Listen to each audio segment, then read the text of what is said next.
Selamat siang dan salam sejahtera. Nama saya Maria Agustin Mardika. Saya mahasiswa PPG dalam jabatan Angkatan 2, Prodi Pendidikan Biologi dari LPTK Universitas Muhammadiyah Jember. Hari ini, Jumat 20 November 2020, saya akan melaksanakan praktik pembelajaran dan juga perekaman sebagai bagian dari penilaian uji kinerja. Berikut ini adalah formulir pendaftaran uji kompetensi saya. Kita akan mulai pembelajaran biologi pada hari ini ya. Halo semuanya, selamat siang. Selamat siang, Bu. Selamat siang semua. Siang, Bu. Bagaimana kabarnya hari ini? Baik. Luar Baik, Bu. biasa. Aduh, luar Baik, Bu. biasa ya. Semuanya semoga dalam kondisi yang baik dan bisa mengikuti pembelajaran dengan baik pula hari ini. Dan kita juga patut bersyukur ya, semuanya di sini masih diberi kesempatan buat belajar, dan kita walaupun bertemu lewat Zoom ya, kita bisa belajar sesuatu yang baru hari ini. Titin akan memeriksa terlebih dahulu kehadiran ya di kelas ini. Oke, untuk nomor urut 2, Angelina ya yang tidak hadir. Bu Titin mau tanya dulu. Ini suaranya Bu Titin kedengaran dengan jelas? Jelas. Terdengar, Bu, dengan jelas. Oke. Selain suara Bu Titin, gambarnya Bu Titin terlihat jelas nggak? Ngelek-ngelek atau enggak? Jelas. Jelas ya? Jelas, Bu. Oke, terima kasih.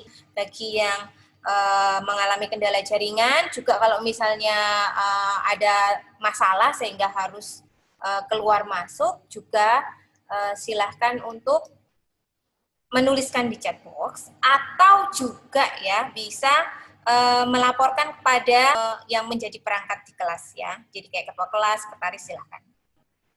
Kita akan mulai pembelajaran hari ini dengan berdoa terlebih dahulu. Teman-teman dan Bu Titin, mari kita berdoa. Selamat siang Bapak, terima kasih Tuhan Engkau sudah menyertai kami dari awal pagi pembelajaran tadi hingga saat ini. Sebentar kami akan memulai pelajaran biologi, sertai bimbing kami dalam pelajaran ya Tuhan, sehingga juga dapat mempersiapkan PAS dengan baik. Semoga doanya benar-benar bisa membawa kita untuk semangat agar persiapan PAS juga jauh lebih baik lagi. Ini sudah jam yang keempat ya, jadi dari tadi banyak duduk dan lain sebagainya, jadi mungkin jenuh. Nah, Ibu akan persilahkan ya kepada kalian ya untuk berdiri sebentar. Tangan kalian silahkan ya, kita lemaskan badan biar peredaran darah kita juga enak, belajarnya juga nggak ngantuk ya. Oke, kemudian kepala juga ya, ke samping 5 kali ya, ke belakang. Oke, baik, silahkan duduk lagi. Semoga semangat ya hari ini ya pembelajaran ya. Siap? Oke, Bu. Siap. Ya, semoga semuanya siap juga. Bu Titin minta izin untuk menampilkan ini ya, PowerPoint ya. Nah, apakah PowerPoint-nya bisa ditampilkan dengan jelas di perangkat kalian? Ya, Kelihatan ya? Iya, Bu. Oke, bagus. Terima kasih. Hari ini kita mau belajar ini ya. Masih ingat pertemuan sebelumnya kita belajar mengenai apa? Bakteri. Ya, belajar mengenai bakteri. Kemudian setelah bakteri, belajar apa lagi? Protista. Protista. Masih ingat nggak apa bedanya bakteri sama protista waktu itu? Kalau protista memiliki membran inti, Bu. Kalau bakteri itu tidak memiliki membran inti, Bu. Iya, benar. Terima kasih, Jose. Sebelumnya juga ya, kan Bu Titin sudah menyampaikan mengenai protista. Protista itu dibagi menjadi berapa kelompok ya? Maria masih ingat? 3, Bu. 3. 3 apa saja? Protista mirip hewan, yaitu protozoa, protista mirip tumbuhan, algae, terus juga ada protista mirip jamur, yaitu jamur protista. Oke. Evita, kalau protista mirip tumbuhan, berarti kan memiliki ciri tumbuhan ya kan?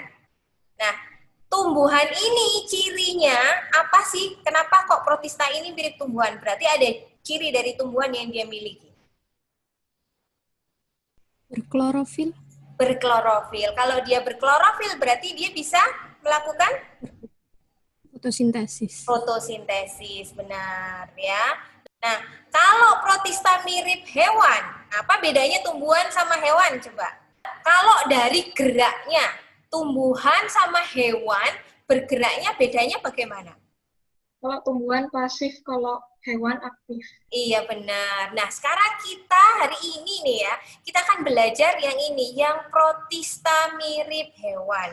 Jadi kalau tadi Natania sudah menyatakan bahwa kalau hewan itu bergerak aktif, maka ini juga yang akan menjadi ciri dari protista mirip hewan. Natania sekali lagi, protista mirip hewan namanya apa? Protozoa. Protozoa. Jadi kita akan belajar protozoa. Terima kasih yang sudah bisa menjawab, berarti pelajaran yang sebelumnya ya diperhatikan dengan baik. Ini kompetensi yang harus dikuasai oleh para siswa sekalian. Kompetensi dasarnya adalah mengelompokkan protista ya berdasarkan ciri-ciri umum kelasnya dan mengaitkan peranannya dalam kehidupan. Sedangkan indikator kompetensi yang harus dikuasai khusus untuk pertemuan ini saja ya. Jadi khusus untuk pertemuan ini saja ada 3, yaitu menentukan kelompok protista mirip hewan ya. Kelompok protista mirip hewan atau protozoa. Nah, dikelompokkan berdasarkan apa? Berdasarkan alat geraknya.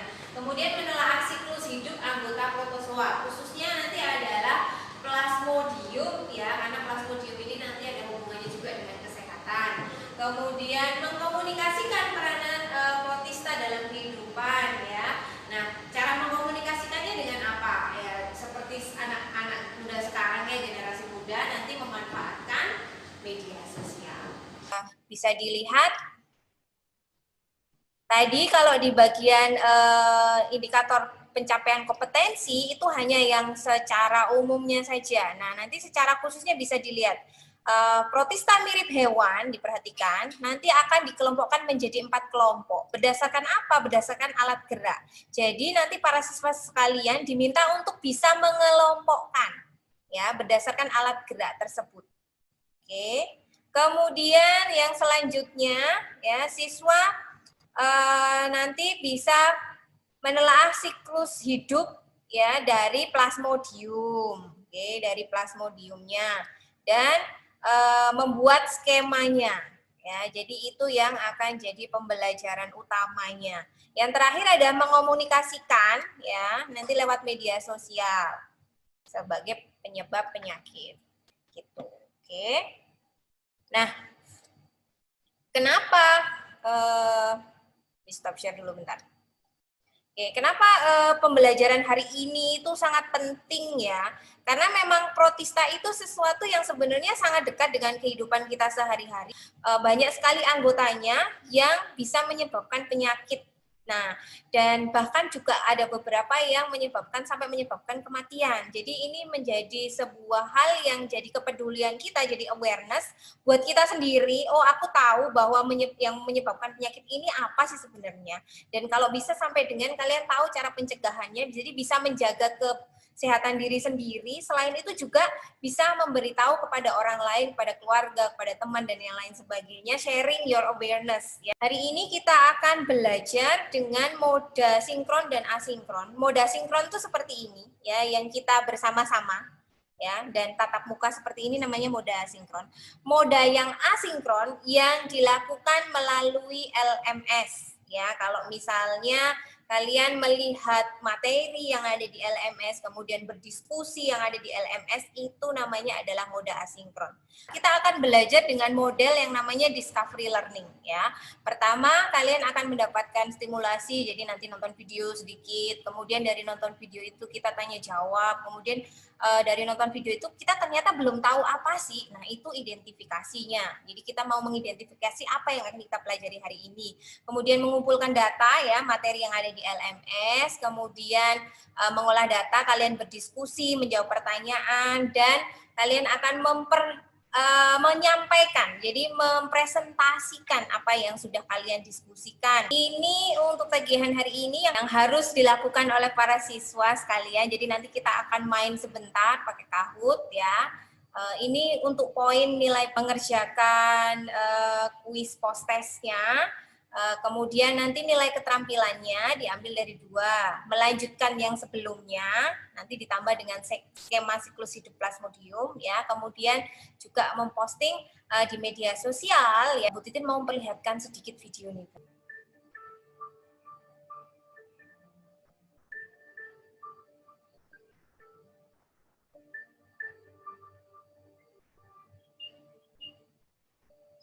Bagaimana kalau misalnya kita melihat kupu-kupu keluar dari kepompong, lalu kita membantu kupu-kupunya itu dengan membuka kepompongnya, jadi kupu-kupunya bisa langsung keluar. Ternyata kupu-kupu yang kepompongnya dibuka sama sengaja dibuka, kupu-kupunya itu tidak bisa terbang.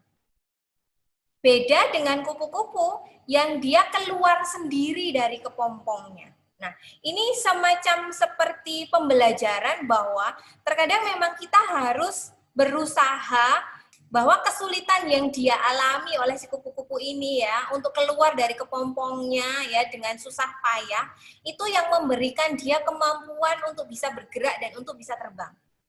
Sedangkan kupu-kupu yang justru kepompongnya itu dibukakan dengan sengaja, dia justru tidak bisa terbang. Yang kalian pelajari apapun bentuknya itu bukan hanya dari sekolah ya, tapi apapun yang kalian lalui itu yang membentuk kalian untuk memiliki kemampuan-kemampuan kalian.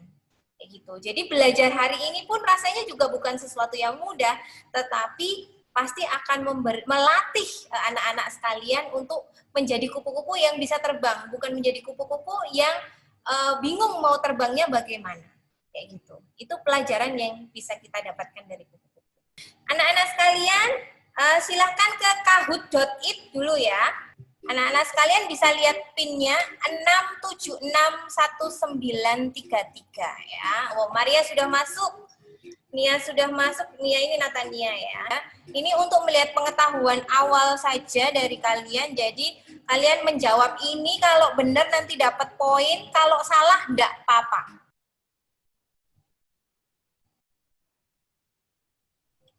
Oke, 20 detik. Iya, waktu selesai. Iya, kita lihat dasar pengelompokan pada protista mirip hewan atau protozoa yang bisa menjawab dengan benar baru 15 anak ya. Peter jawabnya paling cepat.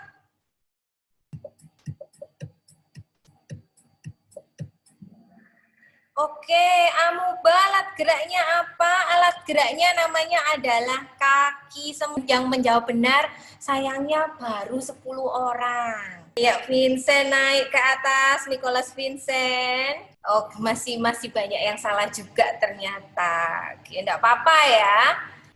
Kita lihat siapa yang akan jadi pemenang. Oke, tepuk tangan ya. Yang pemenangnya adalah Kevas. Selamat Kevas. Ya. Oke, kita kasih aplaus virtual buat Kevas, buat Nicholas Vincent, dan buat Richard ya. Selamat. Kita mau lihat ini. Coba kalian perhatikan baik-baik ya. Di video ini apa yang dia lakukan. Oke, perhatikan. Kemudian di video selanjutnya ada satu lagi. Oke. Semoga terlihat ya di tubuhnya ini ada sesuatu yang kecil-kecil ya. Amuba itu cara gerak aslinya seperti apa, Bu? Oke, amuba itu cara gerak aslinya seperti apa ya. Ini yang di slide sebelumnya ya. Nah, kan amuba ini bergerak dengan kaki semu ya. Nanti ini juga akan dipresentasikan sama teman dan nanti Ibu akan jawab. Tapi apakah ada teman yang sudah tahu yang lain jawaban pertanyaan dari Vincent? Nanti akan dipengaruhi oleh perpindahan sitoplasma yang ada di dalamnya amuba. Oke, coba menurut kalian mereka ini bergeraknya menggunakan apa? Bimo, kamu bisa lihat Bimo? itu bergeraknya menggunakan apa?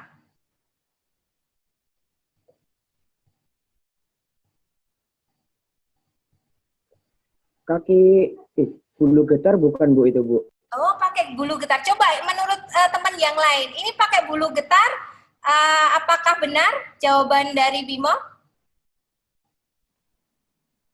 Kayak flagel rasanya menurut saya, Bu. Flagel. Flagel, iya. Jadi Bimo, kalau bulu getar itu yang ini ya Bimo ya.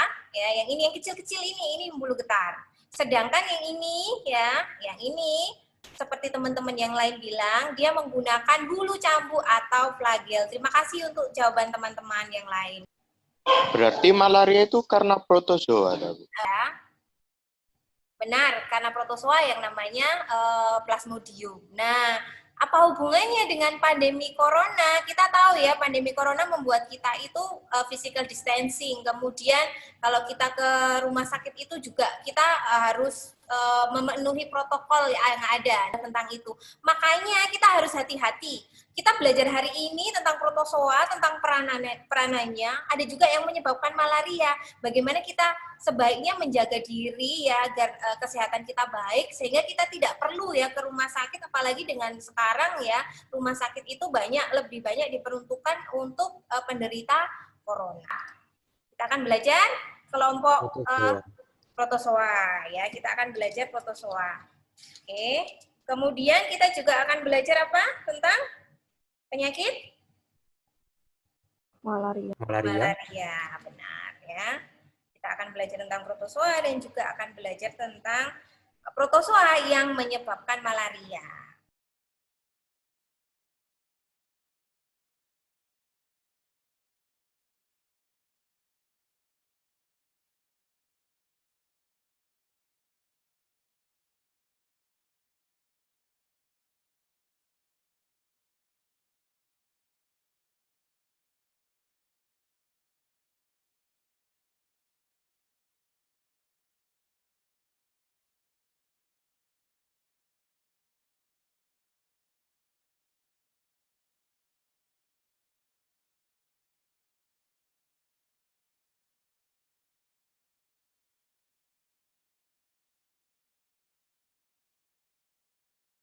Miss Titin tadi Mas ngasih tugas toh, terus kayaknya disuruh diskusi. Bahas dari nomor 1 yuk, ada yang tahu nggak? 1. Apa aja?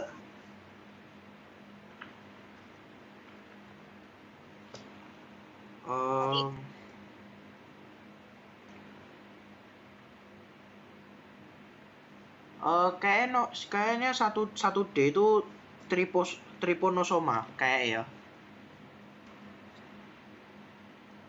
Sing lain aku jadi belum nemu.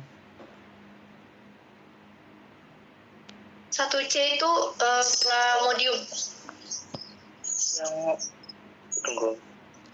Oh ya, yang B itu aku dapatnya amoeba. Yang gambar 1A itu paramecium yang memiliki silia sehingga termasuk kelompok Ciliata.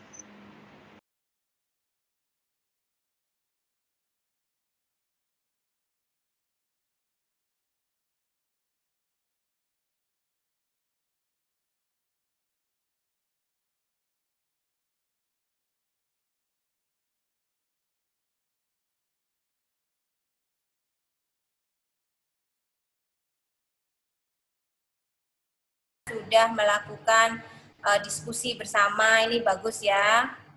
Sudah baik ya. Kemudian hasil diskusinya sudah dikirimkan. Setelah ini para siswa sekalian akan mempresentasikan hasil diskusinya. Saya Natania dari perwakilan kelompok 1 akan membacakan jawaban dari nomor 1. Jadi berdasarkan hasil diskusi kami, gambar A itu adalah paramecium yang memiliki cilia sehingga termasuk kelompok Ciliata. Yang gambar B adalah amoeba yang memiliki pseudopoda sehingga termasuk kelompok Rhizopoda. Gambar C adalah Plasmodium yang infeksi eritrosit tidak memiliki alat gerak tetapi membentuk spora sehingga termasuk kelompok sporozoa. Yang gambar D adalah Trypanosoma yang memiliki flagel sehingga termasuk kelompok flagellata. Paramecium Termasuk kelompok ciliata. ciliata karena memiliki Cilia. Oke, jadi silianya bisa dilihat ya, anak-anak. Itu yang kecil-kecil ini mungkin tidak terlalu lihat, tapi silianya ada di seluruh bagian permukaan dari paramecium. Jadi nama saya Felicia. Hari ini saya akan menjawab nomor 1 sebagai perwakilan dari kelompok 2. Jadi siklus hidup Plasmodium sp itu saat di tubuh nyamuk yang pertama, nyamuk Anopheles betina yang mengandung sporozoid Plasmodium sp menggigit manusia dan meninggalkan sporozoid di dalam jaringan darah manusia. Melalui aliran darah, sporozoid masuk ke jaringan hati. Sporozoid bereproduksi secara aseksual melalui pembelahan biner berkali-kali dan tumbuh menjadi merozoid. Merozoid itu menggunakan kompleks apex untuk menembus sel darah merah penderita. Terus yang keempat, merozoid bertumbuh dan bereproduksi aseksual melalui pembelahan biner secara berulang-ulang sehingga mendapatkan banyak merozoid baru. Merozoid ini itu disebut juga tropozoid. Tropozoid itu keluar memecah sel darah merah, infeksi sel darah merah lainnya secara berulang-ulang secara interval selama 48-72 jam. Akibatnya penderita itu mengalami demam. Yang terakhir di dalam jaringan darah tuh beberapa merozoid membelah dan membentuk gametosit jantan dan gametosit betina. Saya Jona, saya perwakilan dari kelompok 3. Jadi ini lanjutannya. Jika nyamuk Anopheles betina lainnya menggigit dan menghisap darah penderita, maka mikrogametosit maupun makrogametosit berpindah dan masuk ke dalam saluran pencernaan nyamuk. Di dalam saluran pencernaan nyamuk, mikrogametosit tumbuh menjadi mikrogamet, sedangkan makrogametosit tumbuh menjadi makrogamet. Mikrogamet dan makrogamet mengalami fertilisasi sehingga terbentuk zigot diploid 2N yang disebut juga ookinet. Peristiwa ini merupakan reproduksi secara seksual. Ookinet masuk ke dalam dinding usus nyamuk membentuk oosita yang berdinding tebal. Di dalam oosita berkembang ribuan sporozoid. Sporozoid keluar dari dinding usus dan berpindah ke kelenjar ludah nyamuk. Sporozoid akan mengalami siklus yang sama saat nyamuk menginfeksi orang sehat lainnya. Oke, benar ya. Terima kasih. Presentasinya sudah luar biasa. Nah, jangan lupa dari presentasi teman-teman yang untuk materi siklus hidup Plasmodium ini, anak-anak sekalian diminta untuk membuat skemanya. Merozoid itu akan menyerang dari sel hati, kemudian dia akan menyerang apa? Menyerang? Sel darah merah. Sel darah merah, benar. Ya. Merozoid di dalam sel darah merah, dia akan menjadi yang namanya tropozoid. Tropozoid akan membentuk skizon. Ya, membentuk skizon. Dalam skizon ini nanti akan terbentuk lebih banyak merozoid ya saat sel darah merah pecah. Ini kan bisa lihat di sini ya. Sel darah merah pecah. Biasanya ditandai dengan penderitanya akan mengalami demam. Ya, ditandai penderitanya akan mengalami demam. Oke, sekarang kalau merozoid yang dihasilkan tadi menyerang eritrosit lain lagi, ya kemudian fase itu berulang, menghasilkan tropozoid, menghasilkan skizon, kemudian pecah lagi menghasilkan merozoid, kemudian menyerang eritrosit lagi terus-menerus, ya. Setiap kali pecah, penderitanya itu akan demam. Di dalam tubuh kalian ada banyak plasmodium, kemudian menyerang sel darah merah kalian, ya. Kemudian sel darah merah kalian rusak, pecah. Menurut kalian akan mengalami apa? Ada orang bilang namanya kurang darah. Itu namanya apa? Anemia. Anemia, benar. juga bisa menyebabkan gagal ginjal, gagal hati, dan lain sebagainya. Itu yang menyebabkan malaria bisa sampai menyebabkan kematian. Seperti itu. Jadi ya waspada juga ya. Apalagi kita ini di Surabaya. Tadi kalau ngomong corona, kita ini ada di zona merah ya. Dan nyamuk itu sukanya tempat yang dingin atau yang tempat yang panas? Yang panas. Yang panas. Surabaya ini dingin atau panas menurut kalian? Sekarang panas. Panas ya. Jadi itu juga bisa menjadi tempat yang baik bagi nyamuk untuk berkembang biak ya. Jadi kita nanti belajar sampai dengan bagaimana kita pencegah. Halo, nama saya Nova, perwakilan dari kelompok 4. Jadi kali ini saya akan memberikan jawaban untuk nomor 2 dengan hasil diskusi kelompok saya. Yang nomor 2 itu kan penyakit malaria yang sering ditemukan itu ada Plasmodium falciparum, Plasmodium vivax, Plasmodium ovale, Plasmodium malariae, dan juga Plasmodium knowlesi. Nah, jadi perbedaan tipe malaria dan juga siklus demamnya itu, yang pertama itu ada Plasmodium falciparum. Itu penyebab malaria tropika. Terus gejalanya itu timbul demam tapi tidak menentu. Yang kedua itu ada Plasmodium vivax. Ini merupakan penyebab penyakit malaria tertiana. Gejalanya itu demam timbul pada hari ketiga dan berlangsung secara periodik setiap 48 jam. Yang ketiga itu ada Plasmodium ovale, gejalanya mirip-mirip dengan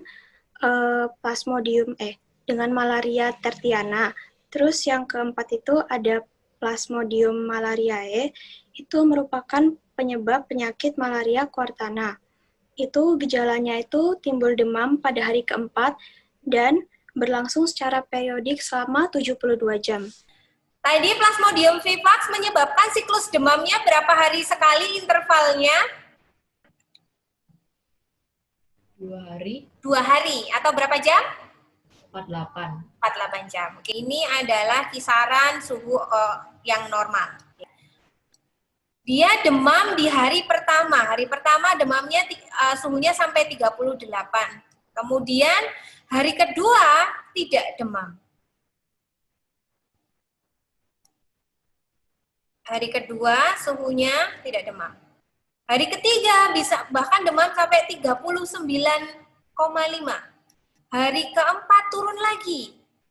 Hari kelima naik lagi. Bahkan ya, orang kalau malaria bisa sampai 40 derajat. Oke. Nah, bisa dilihat. Kita tarik garis. Kita tarik garis. Ya, tarik garis seperti ini, ya, seperti ini, seperti ini. Lalu kita mau lihat sebelah mana saja dia demamnya.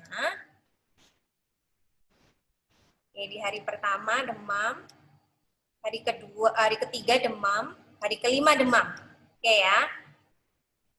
Coba kalian perhatikan, ya. Dari hari pertama ke hari kedua ini berapa jam? 24 jam. Dari hari kedua, ketiga berapa jam?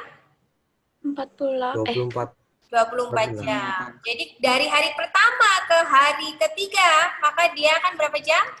48 jam.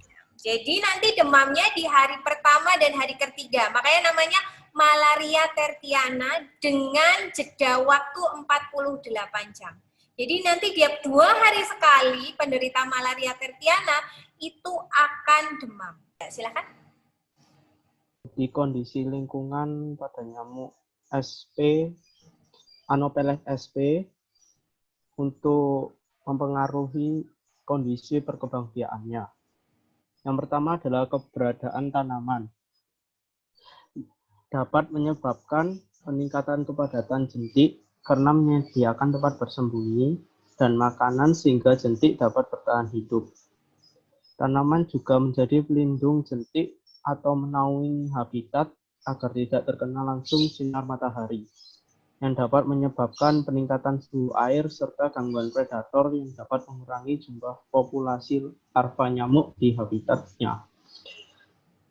Beberapa jenis predator yang dijumpai di habitat perkembangbiakannya yaitu brudu, ikan, dan udang. Suhu udara optimum bagi kehidupan nyamuk berkisar antara 25 derajat Celcius sampai 30 derajat Celcius. Dan kelembapan udaranya berpengaruh juga pada metabolisme di dalam tubuh nyamuk. Demikian juga lamanya waktu perkembangan nyamuk dan waktu penetasan telur.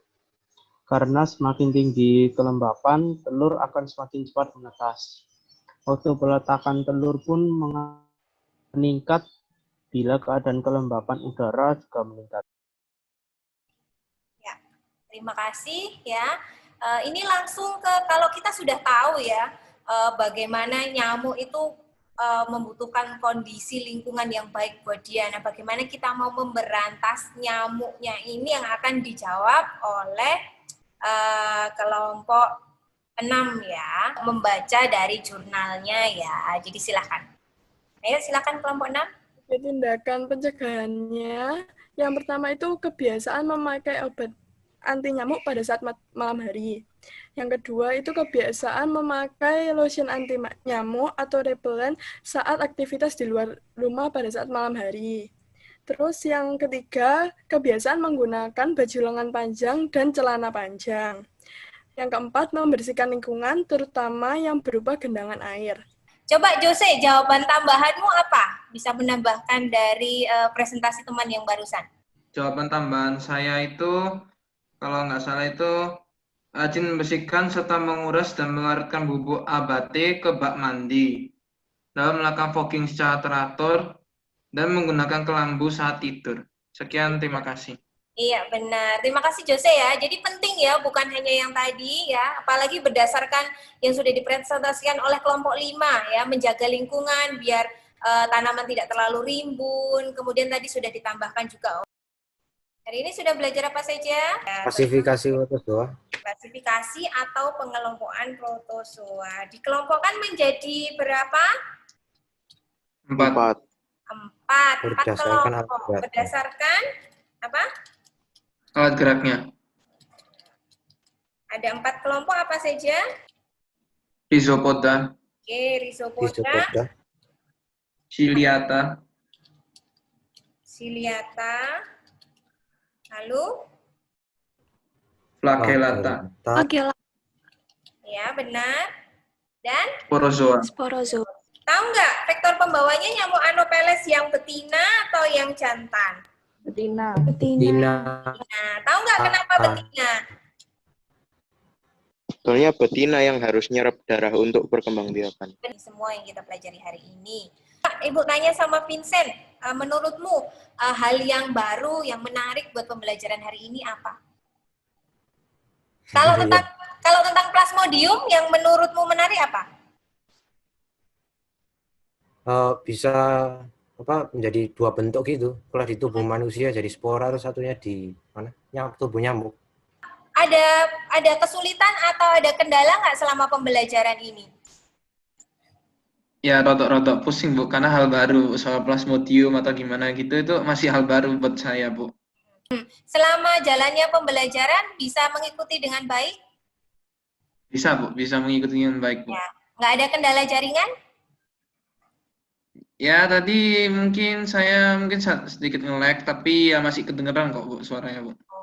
Oke, setelah ini kalian akan mengerjakan penilaiannya, penilaian sikap dan juga penilaian melalui Google Form ya yang ada di LMS. Jadi nanti silahkan untuk ke LMS. Terima kasih sudah mengikuti pembelajaran dengan baik. Tadi kan sudah belajar ya mengenai plasmodium dan ternyata plasmodium menyebabkan penyakit malaria dan malaria itu juga bisa menyebabkan sampai dengan kematian. Jadi ini juga share awareness ya buat kita semua, buat keluarga kita untuk menjaga kebersihan di lingkungan masing-masing. Di pertemuan selanjutnya kalian akan mengikuti penilaian akhir semester. Semangat untuk PAS-nya, berusaha dan mau belajar dengan baik.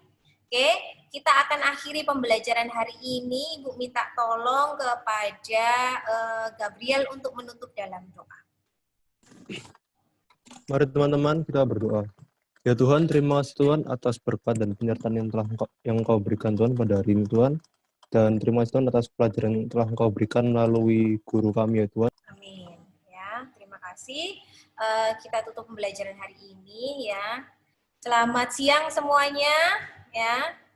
Selamat siang. Sukses untuk PAS-nya. Terima kasih, Bu. Terima kasih, Bu. Selamat siang, terima kasih, Bu. Selamat siang. Baik, terima kasih Bu Titi sudah mengajar anak-anak tentang protista, sudah baik, luar biasa. Ya, cuma ada sedikit masukan dari saya. Jadi kalau bisa, anak-anak juga diminta menulis refleksinya di dalam catatan mereka, supaya mereka selalu ingat refleksi materi protista hari ini. Terima kasih untuk masukannya, Bu. Tuhan memberkati, ditingkatkan. Sip. Ya. Terima kasih.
Oke teman-teman, kalian tahu nggak sih gimana caranya mencegah penyakit malaria?